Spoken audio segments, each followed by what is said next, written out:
विद्यार्थी बंधू आणि भगिनींनो, मी प्राध्यापक doctor Nitin Arote smart political science या यूट्यूब चॅनलवर पुन्हा एकदा तुमचे स्वागत करत आहे. मित्रांनो, आज आपण विभाग क्रमांक 2 तुलनात्मक शासन आणि राजकारण या दुसऱ्या विभागाची चर्चा सुरू करणार आहोत. या दुसऱ्या विभागाची चर्चा सुरू करत असताना मित्रांनो, आपण प्रामुख्याने पहिला मुद्दा विचारात घेणार आहोत ही अभ्यासाची तुलनात्मक पद्धती काय आहे. या दुसऱ्या विभागाचं शीर्षक आहे तुलनात्मक शासन आणि राजकारण. शासन आणि राजकारणाचा आपल्याला अभ्यास करायचा आहे, पण तो तुलनात्मक पद्धतीने. कोणताही अभ्यास घटक जेव्हा आपल्याला समजून घ्यायचा असतो तेव्हा आपण जर त्या अभ्यास घटकाची त्याच स्वरूपाच्या दुसऱ्या घटकाबरोबर तुलना केली तर तो घटक लक्षात राहणे सोपे जाते. या हेतूने इथे आपण ही तुलनात्मक अभ्यासाची पद्धत वापरणार आहोत. उदाहरणार्थ, गुरु हा सूर्यमालेतील सर्वात मोठा ग्रह आहे असं जेव्हा आपण म्हणतो तेव्हा नकळतपणे गुरु या ग्रहाची सूर्यमालेतील उर्वरित इतर सर्व ग्रहांबरोबर आपण तुलना करतो. पृथ्वी हा सूर्यमालेतील सर्वात वैशिष्ट्यपूर्ण ग्रह आहे असं जेव्हा आपण म्हणतो तेव्हा नकळतपणे आपण इतर ग्रहांबरोबर पृथ्वीची तुलना करतो. पृथ्वी वैशिष्ट्यपूर्ण का आहे तुम्हाला माहिती आहे का बरे? कारण हा एकमेव ग्रह आहे की ज्या ग्रहावर सजीव सृष्टी अस्तित्वात आहे. शनी या ग्रहाच्या भोवती गोल कडे आहे असं जेव्हा आपण म्हणतो तेव्हा नकळतपणे शनी या ग्रहाची इतर ग्रहांबरोबर आपण तुलना करत असतो. थोडक्यात मित्रांनो, अभ्यासाचा घटक समजून घेत असताना त्याच स्वरूपाच्या इतर घटकाबरोबर जर त्याची तुलना केली तर तो घटक लक्षात राहणे सोपे जाते. म्हणून या दुसऱ्या विभागामध्ये आपण ही तुलनात्मक अभ्यासाची पद्धती वापरणार आहोत. कोणता घटक समजून घेताना? शासन हा घटक समजून घेताना. आणखी एक घटक समजून घेताना आपण ही पद्धत वापरणार आहोत, तो म्हणजे राजकारण. आता हे शासन काय आहे आणि ते राजकारण काय आहे हेही आपल्याला समजून घ्यायचं आहे. पण मित्रांनो, यापूर्वी आपण चर्चा केल्याप्रमाणे तुम्हाला कल्पना आहे की या विभागाच्या अंतर्गत आपण 3 देशांच्या शासन संस्थांचा आणि त्या अंतर्गत चालणाऱ्या राजकारणाचा विचार करणार आहोत. माझा प्रश्न आहे तुम्हाला की ते 3 देश कोणते? पहिला आहे भारत, दुसरा आहे युनायटेड किंगडम म्हणजेच इंग्लंड आणि तिसरा आहे अमेरिका म्हणजेच युनायटेड स्टेट ऑफ अमेरिका. या 3 देशांच्या संदर्भात आपण ही तुलनात्मक चर्चा करणार आहोत. अर्थात तत्पूर्वी आपण विचार करूया शासन म्हणजे काय. शासन काय आहे? यापूर्वी आपण चर्चा केल्याप्रमाणे राज्य निर्मितीसाठी 4 घटकांची आवश्यकता असते. कोणते 4 घटक? 1 सार्वभौमत्व, 2 शासन संस्था, 3 लोकसंख्या आणि 4 भूप्रदेश. या 4 घटकांची राज्याच्या निर्मितीसाठी आवश्यकता असते. थोडक्यात शासन हा राज्याचा एक घटक आहे. भारत, युनायटेड किंगडम आणि अमेरिका ही शास्त्रीय भाषेत राज्य आहेत. त्यांना आपण देश असं म्हणतो, पण शास्त्रीय परिभाषा जर वापरली तर ती राज्य आहे आणि शासन हा त्या राज्याचा एक घटक आहे. या 3 देशांतील शासन संस्थेचा आपल्याला तुलनात्मक अभ्यास करायचा आहे. हे शासन कोणत्या घटकांनी मिळून बनते? कायदे मंडळ, कार्यकारी मंडळ आणि न्याय मंडळ हे शासन संस्थेचे प्रमुख 3 घटक असतात. आणि त्याच्या जोडीला असते नोकरशाही, म्हणजे त्या देशातील प्रशासनाची यंत्रणा, त्याला नोकरशाही असं म्हणतात. त्यानंतर पुढचा मुद्दा आहे तो म्हणजे राजकारण.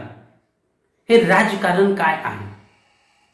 सोपी व्याख्या राजकारणाची केली जाते, सत्ता मिळविणे आणि मिळविलेली सत्ता टिकवून ठेवण्याची कला म्हणजे राजकारण. सोप्या शब्दात राजकारणाचं उद्दिष्ट असतं सत्ता मिळविणे, पण केवळ सत्ता मिळविल्याने राजकारणाचं उद्दिष्ट पूर्ण होत नाही, तर मिळविलेली सत्ता टिकवून ठेवण्यासाठी देखील प्रयत्न करावे लागतात. मग ज्या ज्या कृती सत्ता मिळविण्याशी संबंधित असतात आणि मिळविलेली सत्ता टिकविण्याशी संबंधित असतात, त्या सर्व कृतींचा समावेश राजकारणामध्ये होतो. आता पुढचा मुद्दा आहे, हे राजकारण कोण करतं? बघा मित्रांनो, तुमच्या गावामध्ये अशी व्यक्ती एखादी असेल की जी त्या गावचा सरपंच होऊ इच्छिते. अशी एखादी व्यक्ती गावात असेल की ज्या व्यक्तीला गावाचा सरपंच व्हायचंय, किंवा तुमच्या शहरात अशी एखादी व्यक्ती असेल की ज्या व्यक्तीला त्या शहराच्या नगरपंचायतीचा किंवा नगर परिषदेचा अध्यक्ष व्हायचंय. अशी एखादी व्यक्ती जेव्हा हे उद्दिष्ट गाठण्यासाठी वेगवेगळ्या मार्गाने प्रयत्न करते, तेव्हा त्या व्यक्तीच्या सर्व कृती राजकारणाचा भाग असतात. पण फक्त व्यक्तीच राजकारण करतात का? तर त्याचं उत्तर नाही असं आहे. केवळ व्यक्तीच राजकारण करतात असं नाही, तर समान विचाराच्या लोकांचा गट एकत्र येऊन देखील अशी राजकीय सत्ता मिळविण्याचा प्रयत्न करू शकतो. आणि समान विचाराच्या लोकांचा जो गट असतो त्यालाच राजकीय पक्ष असं म्हणतात. तुम्हाला माहिती आहे, भारतीय जनता पक्ष, अखिल भारतीय काँग्रेस पक्ष, राष्ट्रवादी काँग्रेस पक्ष, Shivsena, Republican Party of India हे राजकीय पक्ष आहेत. या राजकीय पक्षांच्या सत्ता मिळविणे आणि ती टिकवून ठेवणे या संबंधीच्या ज्या ज्या कृती असतात त्या सर्वांचा समावेश राजकारणामध्ये होतो. अर्थात विद्यार्थी मित्रांनो, केवळ व्यक्ती अथवा राजकीय पक्ष एवढेच राजकारणात सहभागी असतात असे आहे का?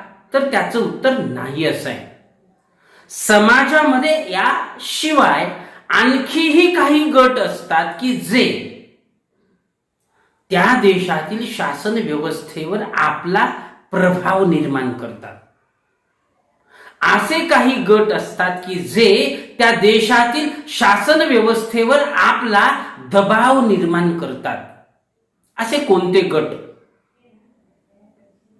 हितसंबंधी गट, दबाव गट, अशासकीय संस्था यांचा समावेश यामध्ये होतो.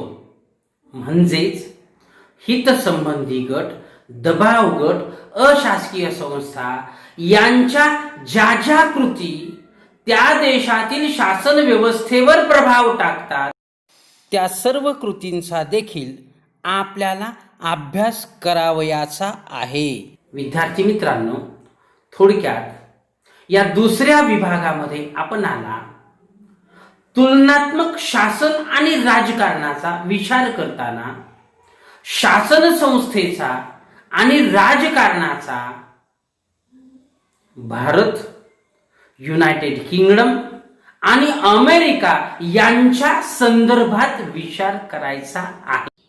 तुलनात्मक पद्धतीने हा अभ्यास करताना या तीनही देशांतील शासन आणि राजकारण ज्या कोणत्या मूलभूत तत्वांवर उभे आहे, त्या मूलभूत तत्वांचा जो संग्रह असतो त्याचाही विचार आपल्याला करायचा आहे. ती मूलभूत तत्व संग्रहित केलेली असतात त्या देशाच्या संविधानामध्ये. संविधान, दुसऱ्या शब्दात राज्यघटना.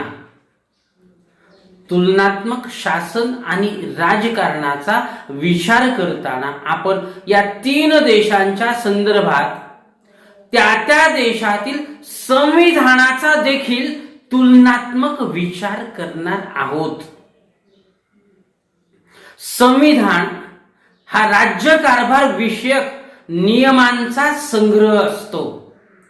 हे नियम मूलभूत असतात, त्यातील तत्व मूलभूत असतात. हे मूलभूत नियम आणि तत्वे यांचा संग्रह म्हणजे संविधान.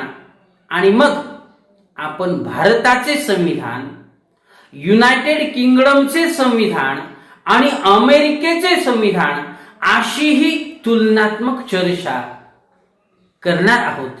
विद्यार्थी मित्रांनो, तुलनात्मक शासनाचा विचार करताना आता आपण विचार करणार आहोत पाठ्यपुस्तकातील पान नंबर 26 वरील तुलनात्मक तक्त्याचा. मित्रांनो, आपलं उद्दिष्ट आहे की भारतातील शासन संस्थेचा अभ्यास करणे.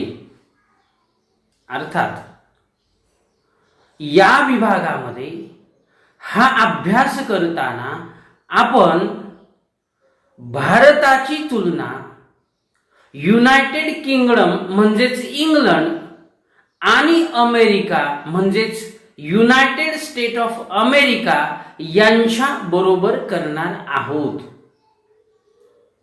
कदाचित तुम्हाला प्रश्न पडला असेल की युनायटेड किंगडम आणि अमेरिका यांच्या बरोबरच तुलना का करायची आहे. युनायटेड किंगडम या देशाचे वैशिष्ट्य आहे की हा देश आधुनिक लोकशाहीची जननी मानला जातो. आधुनिक काळात जगात सर्वात पहिल्यांदा इंग्लंड म्हणजेच युनायटेड किंगडम मध्ये लोकशाही अस्तित्वात आली. युनायटेड किंगडमच्या लोकशाहीचा इतिहास हा सुमारे 1000 वर्षाचा इतिहास आहे. काळाच्या ओघात हळूहळू या लोकशाही शासन व्यवस्थेचा विकास होत गेलेला पाहायला मिळतो. पुढचा प्रश्न असेल की अमेरिकेची निवड का केली. मित्रांनो, वैशिष्ट्य आहे की अमेरिका हा देश जगातील सर्वात प्रगल्भ आणि विकसित लोकशाही देश मानला जातो. या देशाच्या लोकशाहीचा इतिहास देखील सुमारे 200 वर्षाचा आहे. किमान आज तरी आपल्या समोर म्हणजे भारतासमोर आदर्श प्रारूप म्हणून युनायटेड किंगडम आणि अमेरिकेचीच लोकशाही असलेली दिसते. आणि म्हणून आपण भारताच्या संदर्भात विचार करताना या विभागामध्ये युनायटेड किंगडम आणि अमेरिका यांच्याशी भारताची तुलना करणार आहोत. मित्रांनो, आता आपण तुलनात्मक पद्धतीचा जो तक्ता आपल्या पाठ्यपुस्तकामध्ये दिलेला आहे त्याची चर्चा करणार आहोत. पाठ्यपुस्तकातील पान क्रमांक 26 वरील माहितीची चर्चा आपण आता करूया. शासनाच्या 3 शाखा: कायदे मंडळ, कार्यकारी मंडळ, न्याय मंडळ. कायदे मंडळ आपल्या देशातील नागरिकांसाठी कायदे किंवा नियम तयार करण्याचे काम करते. कार्यकारी मंडळ या नियमांची किंवा कायद्यांची अंमलबजावणी करण्याचे काम करते. तर कायद्याचा योग्य अर्थ लावून न्यायदान करण्याचे काम न्यायमंडळाकडून केले जाते. या तीनही विभागांची कामे परस्परांशी संबंधित असतात. ती परस्परांशी संबंधित कशी असतात आपण पुढील उदाहरणातून समजून घेऊ. रस्त्याच्या डाव्या बाजूने जावे हा कायदा किंवा नियम आहे. तो कायदे मंडळाकडून केला जातो. तर त्याच्या अंमलबजावणीसाठी चौकात पोलीस उभे असतात. हे पोलीस कार्यकारी मंडळाचे प्रतिनिधी असतात आणि ते त्या नियमाची अंमलबजावणी करून घेण्याचे काम करतात. अर्थात असे असूनही जर एखाद्या वेळी एखाद्या दुचाकी वाहनधारकाला चारचाकी वाहनधारकाने धडक दिली तर अपघात होतो. मग प्रश्न निर्माण होतो, चूक कोणाची, दोष कुणाचा, नियम कोणी मोडला. अशा वेळी हे प्रकरण विवाद सोडविण्यासाठी न्यायमंडळाकडे सोपविले जाते. याप्रमाणे कायदे मंडळ, कार्यकारी मंडळ आणि न्यायमंडळ यांची कामे एकमेकांशी संबंधित असलेली दिसतात. आता आपण विचार करूया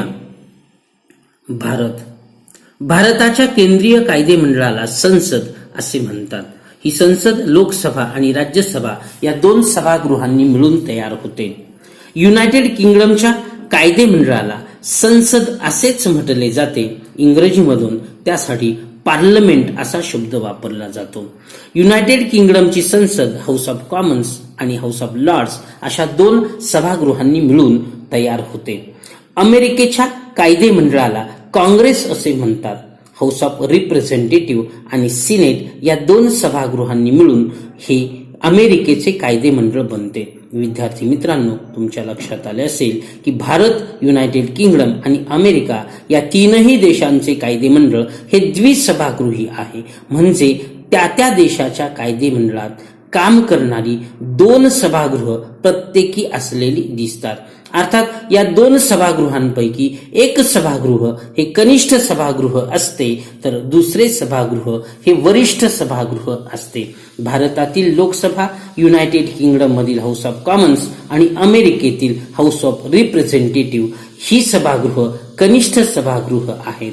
तर भारतातील राज्यसभा, युनायटेड किंगडम मधील हाऊस ऑफ लॉर्ड्स आणि अमेरिकेतील सिनेट ही सभागृह वरिष्ठ सभागृह आहेत.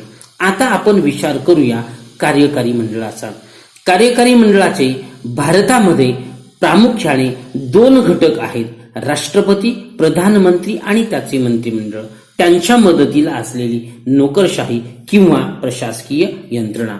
युनायटेड किंगडम मध्ये राजा किंवा राणी आणि प्रधानमंत्री व त्यांच्या मदतीला असलेली नोकरशाही किंवा प्रशासकीय यंत्रणा यांनी मिळून तेथील कार्यकारी मंडळ तयार होते. अमेरिकेमध्ये अध्यक्ष आणि सचिव यांचा समावेश हा तेथील कार्यकारी मंडळामध्ये होतो. नोकरशाही आणि प्रशासकीय यंत्रणा अमेरिकेत देखील यांच्या मदतीसाठी असलेली दिसते. विद्यार्थी मित्रांनो, आता आपण जर बारकाईने विचार केला तर आपल्या असे लक्षात येते की अमेरिका या देशातील कार्यकारी मंडळाचे स्वरूप हे इंग्लंड म्हणजेच युनायटेड किंगडम आणि भारत यांच्यातील कार्यकारी मंडळाच्या स्वरूपापेक्षा वेगळे असलेले दिसते. भारतामध्ये राष्ट्रपती हा राज्याचा प्रमुख असतो, प्रधानमंत्री हा शासनाचा प्रमुख असतो. युनायटेड किंगडम मध्ये राजा किंवा राणी हे राज्याचे प्रमुख असतात तर प्रधानमंत्री हा शासनाचा प्रमुख असतो. अमेरिकेमध्ये अध्यक्ष हाच राज्याचाही प्रमुख असतो आणि शासनाचाही प्रमुख असतो. भारत आणि युनायटेड किंगडम मध्ये कार्यकारी मंडळात एक नामधारी प्रमुख असतो आणि एक वास्तविक प्रमुख असतो. भारतात राष्ट्रपती, इंग्लंडमध्ये किंवा युनायटेड किंगडम मध्ये राजा किंवा राणी हे नामधारी प्रमुख असतात तर प्रधानमंत्री हे दोनही देशांमध्ये वास्तविक कार्यकारी प्रमुख असलेले दिसतात. मंत्रिमंडळाच्या मदतीने ते आपली सत्ता वापरतात. अमेरिकेमध्ये मात्र अध्यक्ष हाच वास्तविक कार्यकारी प्रमुख असतो. त्या ठिकाणी कोणताही नामधारी प्रमुख असत नाही. आता आपण विचार करूया न्यायमंडळाचा. भारतात सर्वोच्च न्यायालय, उच्च न्यायालये आणि दुय्यम व इतर न्यायालय अशी न्यायदानाची यंत्रणा निर्माण झालेली दिसते. सर्वोच्च न्यायालय हे देशाचे मध्यवर्ती न्यायालय म्हणून काम करते. घटक राज्यांच्या पातळीवर उच्च न्यायालये स्थापन करण्यात आलेली आहेत. 28 घटक राज्य आणि 9 केंद्रशासित प्रदेशांसाठी मिळून एकूण 21 उच्च न्यायालये भारतात कार्यरत आहेत. तर जिल्हा किंवा तालुका पातळीवर दुय्यम किंवा कनिष्ठ न्यायालये काम करत असलेली दिसतात. गरजेप्रमाणे इतर न्यायालये देखील स्थापन करण्यात आलेली आहेत. युनायटेड किंगडम मध्ये सर्वोच्च न्यायालय व इतर न्यायालये अशी न्यायदानाची यंत्रणा असलेली दिसते. युनायटेड किंगडम हा देश आकार विस्तार लोकसंख्येने लहान असल्यामुळे त्या देशात घटक राज्य अस्तित्वात नाही. परिणामी मध्यवर्ती न्यायालय म्हणून सर्वोच्च न्यायालय काम करते, तर त्याच्या नियंत्रणाखाली इतर न्यायालये कार्यरत असलेली दिसतात. अमेरिकेतील न्यायदान यंत्रणा ही सर्वोच्च न्यायालय हे मध्यवर्ती न्यायालय म्हणून ओळखले जाते. तर घटक राज्यांच्या पातळीवर देखील अमेरिकेत सर्वोच्च न्यायालये असलेली दिसतात आणि त्यांच्या नियंत्रणाखाली काही इतर न्यायालये काम करतात. अमेरिका हा भारताप्रमाणे संघराज्य असल्यामुळे अमेरिकेमध्ये मध्यवर्ती न्यायालय आणि घटक राज्यांच्या पातळीवर देखील न्यायालये कार्यरत असलेली दिसतात. अर्थात फरक आहे तो म्हणजे भारतातील उच्च न्यायालय सर्वोच्च न्यायालयाच्या नियंत्रणाखाली काम करतात. अमेरिकेतील घटक राज्यांच्या पातळीवर असलेली न्यायालये ही घटक राज्याची सर्वोच्च न्यायालये आहेत, म्हणजे ती स्वतंत्रपणे काम करतात. थोडक्यात या पद्धतीने आपण अमेरिका, युनायटेड किंगडम आणि भारत या 3 देशांच्या संदर्भात तुलनात्मक पद्धतीने शासन व्यवस्थेची चर्चा केलेली आहे. विद्यार्थी मित्रांनो, हा व्हिडिओ नक्की तुम्हाला आवडला असेल. शेअर करा, लाईक करा आणि या चॅनलला सबस्क्राईब करायला विसरू नका.